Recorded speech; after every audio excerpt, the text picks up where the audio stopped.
Bonjour à vous. Peut-être êtes-vous intéressé par le développement personnel et spirituel et peut-être au fond de vous, avez-vous le désir, en tout cas, d'en faire un métier, de vous sentir utile. Voilà, c'est un métier passion parce que vous n'avez plus envie de travailler dans des emplois alimentaires, comme on dit. Tout cela ne fait pas sens pour vous. Tout cela est ennuyeux et vous avez l'impression que votre vie passe et que vous marchez un peu à côté de vous, comme on dit, et que vous avez envie de faire un métier passion dans la relation d'aide. Et je fais cette vidéo un peu pour vous donner un petit peu mon retour d'expérience, parce que cela fait maintenant plus de 15 ans que je fais ce métier de psychopraticien. Et ça fait plus de 5 ans aussi que je forme des gens en formation individuelle pour devenir eux-mêmes psychopraticiens. Aujourd'hui, je vais avoir 63 ans et j'ai commencé à me reconvertir quand j'avais un peu plus de 40 ans. J'étais dans un métier de salarié, hein, j'étais fonctionnaire et donc il a fallu que je devienne indépendant. Et c'est pas facile dans la tête, hein, il y a plein de peurs à ce moment-là qui arrivent, on se demande si on va être capable, si on aura des clients, si ça va marcher, si on va réussir, plein de questionnements, de peurs. On cherche à avoir des réponses et on n'en a pas. Parfois autour de nous, il y a des gens qui projettent sur nous leurs peurs, qui nous disent de faire attention, d'autres parfois des personnes ressources qui nous disent qu'on peut y aller, mais on est un peu coincé. Et bien sûr, si à ce moment-là, on écoute trop son mental, on raisonne trop, vous le savez, on va forcément finir par se créer des limites et on ne va pas y aller, on sera trop hésitant.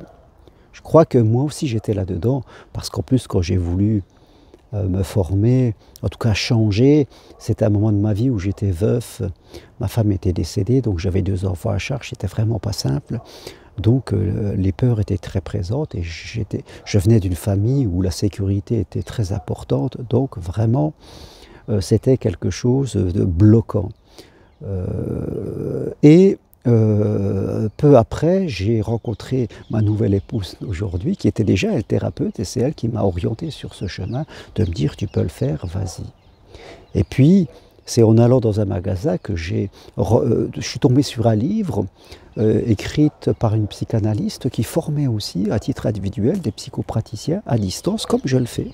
Elle était à Toulouse, moi j'étais à Paris, et je l'ai appelée, et elle m'a rassuré, elle m'a dit qu'il ne fallait pas trop réfléchir, qu'il fallait se lancer sur le chemin, il fallait apprendre pour soi au début, fallait chercher à progresser, il ne fallait pas remettre en cause tout ce qu'on faisait, il fallait même parfois travailler en double pendant un moment, et que je sentirais un jour que c'est le moment d'y aller à 100%, voilà, peut-être de quitter mon emploi. Voilà, elle m'a rassuré, il n'y a pas de décision à prendre. Elle a dit pour l'instant, contentez-vous d'apprendre, de progresser et laissez faire le chemin, comme on dit souvent sur Compostelle, laissez faire les choses. Alors elle m'a rassuré, j'ai éloigné de mon esprit l'idée de prendre une grosse décision et je me suis lancé pour me former. Une formation de 1 an, on se voyait tous les mercredis. Et à côté de ça, je continuais à travailler. C'était une formation qui était en visio, comme je propose à distance. Elle m'envoyait des cours, j'étudiais, et puis on se voyait, et je progressais ainsi. Après, elle m'a certifié, comme quoi j'ai bien fait une formation et avec un programme. Puis après, eh bien, j'ai commencé à travailler en double près de chez moi. Je continue mon travail, et puis j'avais un client par semaine. Je n'avais pas beaucoup de temps, mais des fois le samedi matin, des fois un soir. Et je commençais à faire des ateliers pendant les vacances scolaires, ou des fois le week-end, des ateliers estime de soi, confiance en soi. Vraiment, j'ai voulu pratiquer, sans chercher à gagner de l'argent. Je faisais même des choses bénévolement, ce n'était pas un souci. Ce que je voulais, c'est me confronter aux gens. Et au fur et à mesure de mes apprentissages, eh bien tout cela, et du fait que j'ai expérimenté, mais sans pression, tout ça m'a permis eh bien, de développer cette conscience. Et puis à un moment eh bien, j'ai commencé à avoir de plus en plus de demandes. Je me sentais de mieux en mieux, beaucoup plus confiance en moi, en ma légitimité. Donc comme je me sens plus confiance en moi, ben, plus de demandes, c'est souvent comme ça. Hein. Le doute rejette souvent nos espoirs, quel que soit le domaine qu'on cherche. En amour, c'est pareil. Et un jour, j'ai senti que c'était le moment, j'étais prêt. Mon site internet était prêt, je me sentais prêt, même si on apprend toujours. Hein, et je me suis lancé. Et maintenant, ça fait plus de 15 ans, 17 ans. Et depuis ce moment-là, donc, je suis dans ce métier aussi, aujourd'hui, dans lequel je gagne ma vie. Donc, tout cela pour vous dire qu'il ne faut pas trop réfléchir. Vous êtes passionné, lancez-vous et laissez faire les choses. Ne vous mettez pas trop de pression. La légitimité comme la confiance, c'est quelque chose qui se construit dans le temps. N'attendez pas d'être prêt pour y aller, sinon vous n'y arriverez jamais. Ayez confiance, n'ayez pas peur, apprenez pour votre propre évolution à vous. Et vous verrez que les choses se feront naturellement, même si pendant ce temps-là, vous gardez un emploi alimentaire pour payer vos factures. Ce n'est pas un souci. Il ne faut pas faire des problèmes là où il n'y en a pas. Voilà ce que je voulais partager avec vous. Après, quand on devient psychopraticien, eh bien, on a le statut de micro-entrepreneur profession libérale. L'État nous reconnaît. L'État nous demande juste de eh bien, nous déclarer à l'URSSAF, c'est tout. Voilà, beaucoup de gens sont là, ils sont dans la peur, un peu scolaire. Vais-je être certifié? Vais-je être reconnu? Alors, reconnu par qui? On ne sait pas par qui. Je veux dire, oui, vous serez reconnu par l'État. L'État vous reconnaît, vous êtes dans la légalité, vous vous êtes déclaré. On vous demande, vous devez juste vous former. Et l'URSSAF ne vous demande rien, vous avez une formation, vous attestez que vous vous êtes formé. Je remets moi un diplôme aux gens comme quoi ils ont suivi une formation. Après, les clients, eux, ne vous demandent rien. Les clients, eux, l'important c'est qu'ils aient confiance en vous et puis vous allez développer votre projet. En France, comme je le dis souvent, la psychologie est libre de droit, donc il y a les formations de l'État pour devenir psychologue et psychiatre. Et là, il faut aller à la fac pendant 5-6 ans. C'est plutôt des jeunes après le bac qui vont là. Et puis après, il y a la voie privée avec des écoles et puis des formateurs indépendants comme moi. Voilà, on peut faire une formation privée dans des écoles privées où on fera du collectif, ou on peut choisir un enseignant indépendant comme moi. Voilà, vous êtes complètement dans la légalité, vous êtes complètement légitime. Donc, ne vous construisez pas des peurs en croyant qu'il vous faut faire des choses, voilà, être reconnu. Il faut vous reconnaître vous-même. L'État vous reconnaît, les clients vous reconnaissent. Et si vous vous reconnaissez vous-même, que vous allez apprendre, vous n'êtes pas quelqu'un qui sait tout, hein, vous n'êtes pas quelqu'un qui avait réponse à tout. Vous accompagnez les gens, et ça, on l'apprend bien dans la formation, à bien se positionner en tant qu'accompagnant. Voilà, on construit sa confiance. Donc, lancez-vous dans votre formation, faites confiance, vous serez légitime, vous serez, je dirais, reconnu par l'État, aucun souci là-dessus. Vous serez reconnu par vos clients, vous serez certifié. Il n'y a pas de problème là-dessus. Voilà, c'est un peu notre côté scolaire qui nous crée ces peurs, ce besoin de reconnaissance toujours par les autres qui, mais on ne sait pas répondre qui sont les autres qui vont vous reconnaître, qui doivent vous reconnaître. C'est à vous de vous reconnaître. Les autres vous reconnaissent et vous vous reconnaissez vous-même, vous voyez.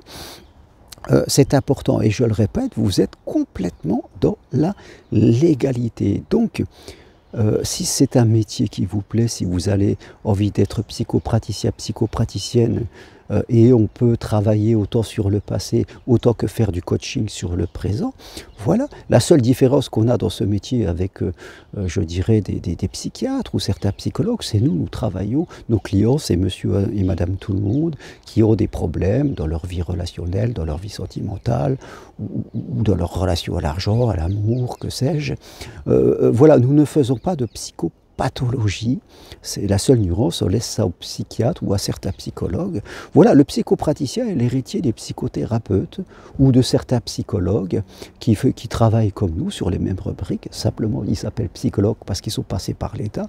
Vous vous appelez psychopraticien parce que vous êtes passé par la voie privée. C'est la seule différence, c'est une histoire de vocabulaire, mais ce n'est pas une histoire de légitimité. Un psychologue qui a fait 5 ans à la fac et un psychopraticien, quand ils commencent, ils se retrouvent au même niveau. Hein, ils ont besoin de construire leur confiance, ils ont besoin de développer leur projet, d'avoir une clientèle. Voilà ce que je peux vous en dire. Autre chose, le métier a beaucoup évolué. Aujourd'hui, au début, j'avais un cabinet qui était chez moi, tout simplement. J'allais aussi à domicile et maintenant, 90% de ma clientèle est à distance. Nous sommes en 2024, donc on utilise tous les moyens pour faire de la visioconsultation. Et j'ai beaucoup de gens qui sont en visio parce qu'ils habitent loin, parce qu'ils habitent à l'étranger, parce que ce sont des Français expatriés. Donc voilà, on vit dans son temps. J'habite à Montpellier, j'ai très peu de gens de Montpellier, j'ai beaucoup de gens de toute la France, de la Belgique ou d'ailleurs. Voilà, grâce à Internet, aujourd'hui, on a une clientèle qui est un peu partout et c'est un très grand avantage pour nous parce que, fin de compte, on peut se déplacer et puis faire de rendez-vous un petit peu partout. Donc, il faut, si c'est votre rêve, il faut y aller. N'écoutez pas trop votre mental qui va faire des limites, faites confiance au chemin. Assurez vos arrières financières si vous en avez besoin en continuant votre travail ou en niveau un travail alimentaire et vous verrez que quel que soit votre âge, que vous ayez 20 ans ou 40 ans ou 60 ans ou 70 ans, je veux dire peu importe, on a besoin de gens qui amènent de la lumière dans ce monde où les valeurs sont très confuses, vous verrez que vous allez vous en sortir. Ne cherchez pas à avoir des réponses tout de suite, sinon vous ne les aurez pas et vous ne vous lancerez pas. Vous trouverez toujours des raisons de ne rien faire et vous allez rencontrer plein de gens qui vont projeter sur vous leur peur et là vous allez être coincé, vous n'irez pas. Donc je vous invite vraiment, si c'est un métier passion, de le faire, d'allez-y, de vous former et puis dans un second temps de pratiquer. Et puis après, vous prendrez votre décision pour aller plus loin. Voilà ce que je voulais partager. C'est un métier fantastique, on peut faire des tas de choses aujourd'hui. La psychologie, elle est partout. Donc, on peut faire des trucs en collectif, des trucs en individuel. Moi, j'emmène des gens marcher sur Compostelle. On peut faire plein de trucs. C'est que notre imagination qui manque. Donc, il faut avoir cette confiance, vraiment, je vous le dis. Et si ça vous passionne, voilà, allez-y. Ne brisez pas votre rêve. Ne brisez pas votre rêve. C'est important. Ce n'est pas un fantasme. C'est un rêve, c'est-à-dire que c'est réalisable pour vous. Et si vous voulez aller plus loin, eh bien écrivez-moi, je peux vous envoyer le programme de ma formation et vous verrez qu'ensemble, pendant quasiment 1 an, on va faire un beau bout de chemin et vous allez progresser au-delà même de vos espérances. Voilà ce que je voulais vous dire aujourd'hui. C'est quelque chose d'important. Il y a trop de gens qui ont des rêves comme cela et qui mentalisent de trop, ils réfléchissent trop, ils se créent des limites. Et fin de compte, ils n'y vont pas et c'est dommage. C'est dommage parce que la société a besoin de vous. Voilà toutes les infos sur mon site germainroncari.com et n'hésitez pas, en tout cas, à m'écrire. Je vous enverrai le programme et puis on peut s'appeler au téléphone si nécessaire. Merci à vous, à très bientôt. Au revoir.